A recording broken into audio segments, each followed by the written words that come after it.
শ্রীমদ্ ভগবত গীতার জ্ঞান সবারই ভাবনা চিন্তায় মেতে আছে যে রবিবার একটা বিশাল একটি ভবিষ্যতে পড়বে এখন না পড়লেও রবিবার দিনটা ভালো কি ভালো লাগে।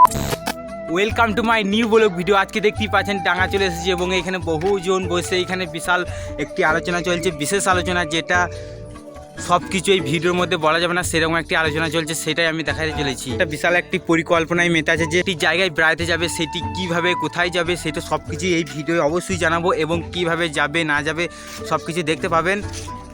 খুবই তাড়াতাড়ি আসতে চলেছে সেই একটা ট্যুর ভিডিও, খুবই তাড়াতাড়ি আসবে অবশ্যই। শনিবারে যাব বা বুধবারে যাব, এটা একটা অবশ্যই মেন উদ্দেশ্য। মানে কালকে যাব, আবার শনিবারে যাব, শনিবার হলো বুধবারে, বুধবার হলো বৃহস্পতিবার, শুক্রবার রাতে দিনে।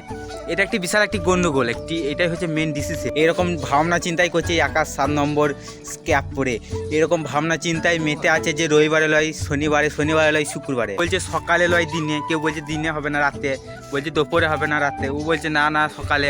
এটাই হচ্ছে মেন উদ্দেশ্য। যাওয়াটা উদ্দেশ্য হলো বা না হলো, কিন্তু আমরা যাব এবং কবে যাব সেটা কোনো ঠিক হচ্ছে না। আবার হচ্ছে তা বলছে সেইটা শনিবার দিন, বলছে আবার শনিবার দিন বা সোমবার দিন, বা ও বলছে শনিবারে হলে রাতে, ও বলছে না সোমবারে হলে দিনে। এইরকম করে চলতে তাহলে কী করে হবে না? তাহলে কি আমাদের ট্যুর মানে পরিকল্পনা হয় কিন্তু যাওয়া হয় না এই জন্যই, কারণ ও বলে দিনে, ও বলছে না দিনে নয় রাতে।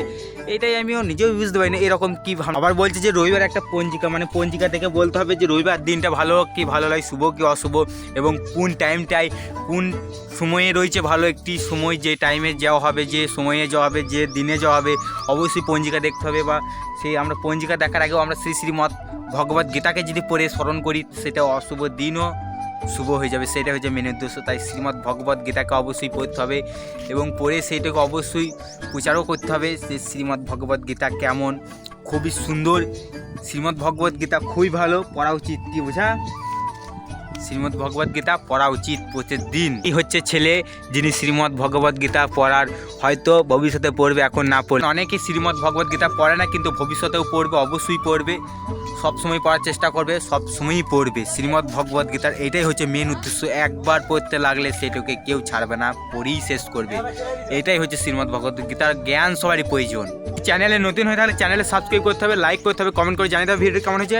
আর ব্লগ ভিডিও এখানে শেষ হচ্ছে, আবার নেক্সট ব্লগ ভিডিও দেখা হবে।